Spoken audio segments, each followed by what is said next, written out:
las preguntas más interesantes en astrología es ¿y qué pasa con los gemelos? Tienen exactamente la misma carta astral, por lo que es esperable que tengan comportamientos muy parecidos. Como sabéis, los gemelos provienen de un mismo cigoto, resultado de un único óvulo fecundado por un único espermatozoide. Es decir, los gemelos son genéticamente idénticos, puros clones. En cambio, los mellizos provienen de dos cigotos, de dos óvulos fecundados por dos espermatozoides diferentes. Por lo tanto, su genética es tan parecida como la de dos hermanos normales que han nacido en embarazos diferentes. Muchas veces oigo decir, yo tengo dos hermanos gemelos o dos hijos gemelos y no se parecen en nada, como una manera de cuestionar lo astrológico, lo cual me parece muy bien. Primero de todo, habría que aclarar si son gemelos o mellizos para poder hablar con más precisión. Segundo, existe evidencia sobre el estudio de la personalidad entre gemelos y hay más similitudes entre gemelos que con mellizos. Al igual que hay más similitud o concordancia, se llama, entre mellizos que en hermanos comunes. Este hecho se puede explicar perfectamente a través de la genética y el ambiente. Ya veremos después qué papel jugaría lo astrológico. La manera que tienen los investigadores de saber qué hay de genético y qué hay de ambiente es comparando gemelos que comparten el mismo ambiente, como los padres, el ambiente familiar, la educación, la misma dieta, etc. Y gemelos que fueron separados al nacer. Obviamente también ahí comparten padres, pero no a nivel de crianza. Habitualmente también se considera el llamado ambiente independiente o no compartido, que serían factores diferenciales como los grupos de amigos que tenga cada uno de ellos u otros factores menos evidentes como el orden de nacimiento. Sobre ello se discute mucho, pues se piensa que cada gemelo tiene su submundo y que delimitar el ambiente compartido no es tan fácil. Los resultados de estas investigaciones desvelan cosas como que la estatura es especialmente heredable genéticamente, o que las preferencias alimenticias o el sentido del humor dependen más del ambiente. A nivel de personalidad se estima que la genética determinaría un 39% y el ambiente un 61%. Por lo tanto, podemos apreciar que dos gemelos, en tanto genética idéntica y ambiente compartido, tenderán a parecerse mucho.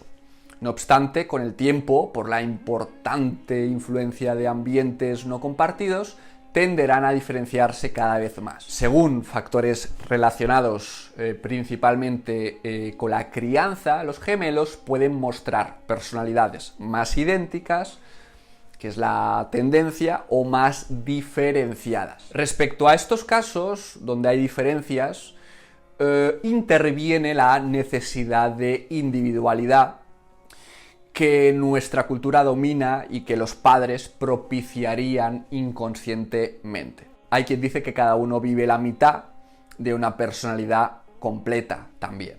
Astrológicamente vivirían diferentes partes de la carta natal, diferentes habitaciones de una misma casa. Esto puede deberse, como decía, a la necesidad de diferenciación, pero también a otros factores como la competitividad, la cual no excluye la cercanía con el otro gemelo, o la complementariedad, en la cual la diferenciación es complementaria, es decir, de apoyo mutuo. Pues hay que recordar que suele haber un vínculo de apego muy fuerte entre gemelos. En cualquier caso, al final el objetivo en estos casos sería completar nuestra personalidad, vivir la carta natal completa como consecuencia de vivir una identidad completa. Otra reflexión acerca de estas diferencias es la idea, que ya he repetido hasta ponerme pesado en otros vídeos, y es que una misma carta natal se puede vivir de diversas maneras.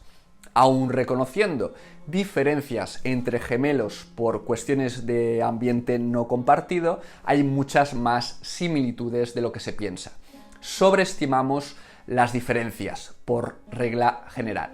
Así pues, cada gemelo tendería a vivir su carta natal, sobre todo con el tiempo, al poder madurar su ser, pero de una manera concreta diferente, pues lo arquetipal tiene esa flexibilidad.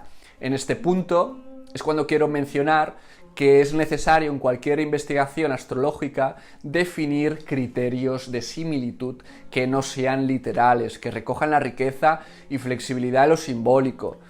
Existe un estudio realizado por Dean y Kelly en el que estudiaron a personas nacidas con poca diferencia, ¿no?, en el tiempo de nacimiento, y por lo tanto eran gemelos astrales.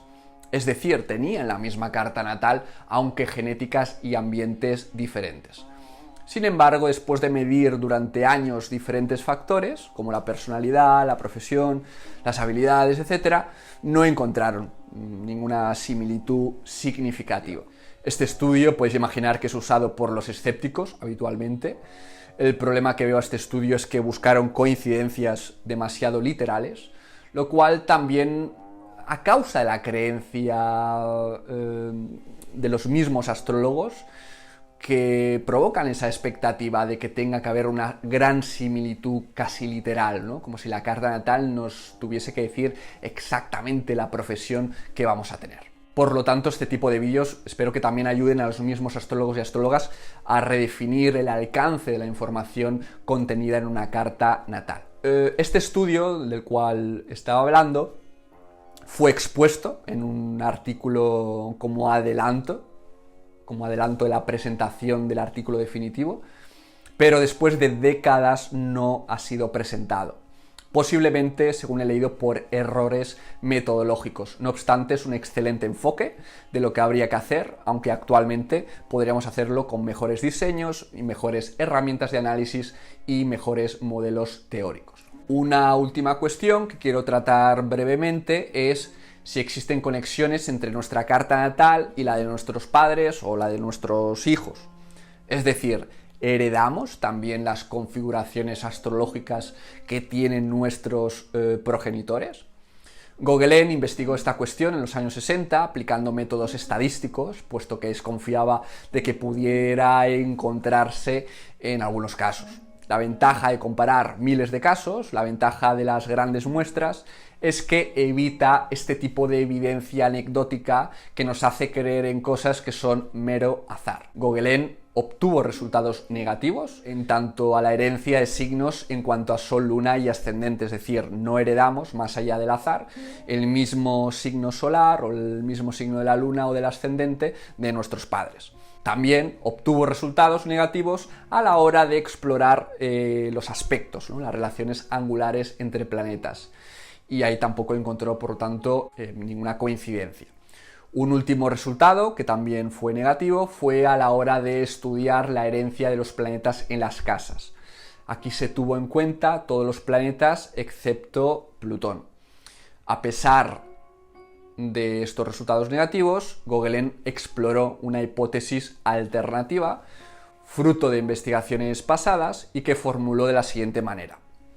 Si el padre o la madre nació con un astro, concretamente Marte, Júpiter, Saturno o la Luna, nació con nuestros planetas en el sector de ascensión, que es la casa 12, o en la zona de culminación, que es la casa 9, su hijo debería nacer de una forma más comúnmente la norma cuando el mismo planeta se eleva o culmina.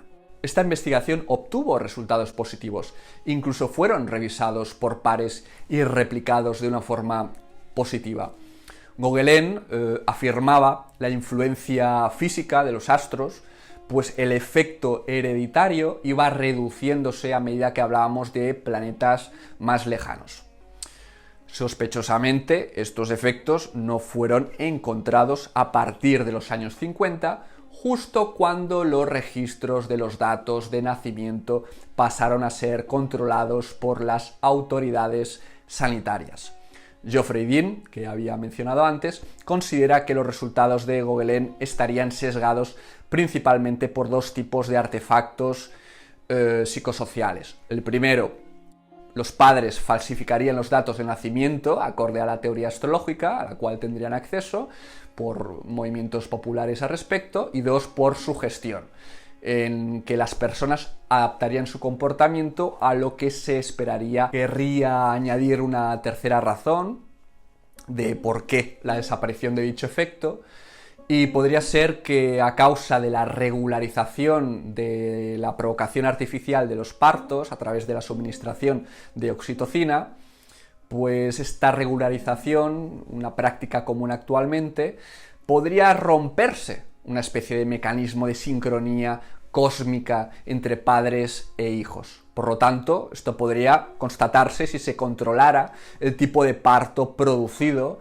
buscando los partos más naturales posibles y evitando los inducidos, o al menos relacionar y comparar ambos grupos. Una última reflexión sería la conveniencia de ampliar este estudio a más generaciones, 3 como mínimo, debido a la complejidad de la herencia genética y los mecanismos epigenéticos. Hasta aquí los 3 vídeos, espero que os haya parecido interesante. Por supuesto, todo ello sirve como motivo para reflexionar sobre qué es la astrología, qué nos puede ofrecer, cuáles son sus límites, qué hipótesis sería interesante explorar en algún momento.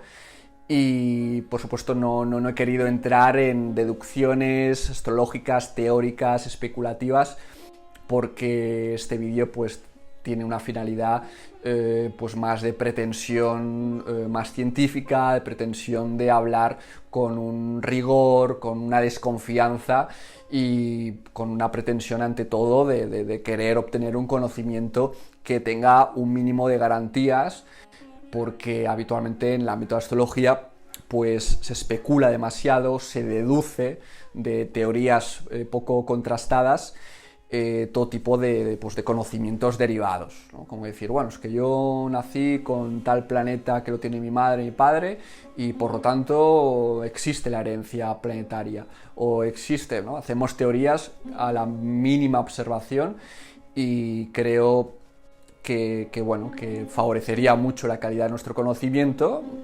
Si tanto amamos la astrología, pues favorecería este tipo de estudios, que creo que es pertinente hacerlos y no apegarnos demasiado al conocimiento construido hasta ahora, y estar abiertos a que si tenemos que redefinir, reestructurar, reconceptualizar, pues, y eso implica eliminar, ¿no?, parte del corpus, pues creo que es bueno que nuestro ego, nuestro orgullo no esté por delante, sino el amor al conocimiento, a la verdad, sea cual sea. En cualquier caso, espero que haya sido interesante y estimulante, y si puede generar debate, incluso investigación, pues me encantaría. Y si tenéis algún comentario, alguna cosita que comentar, pues también me gustaría mucho saber lo que pensáis, ¿no? Cualquier idea será bienvenida. En fin, un abrazo y hasta pronto.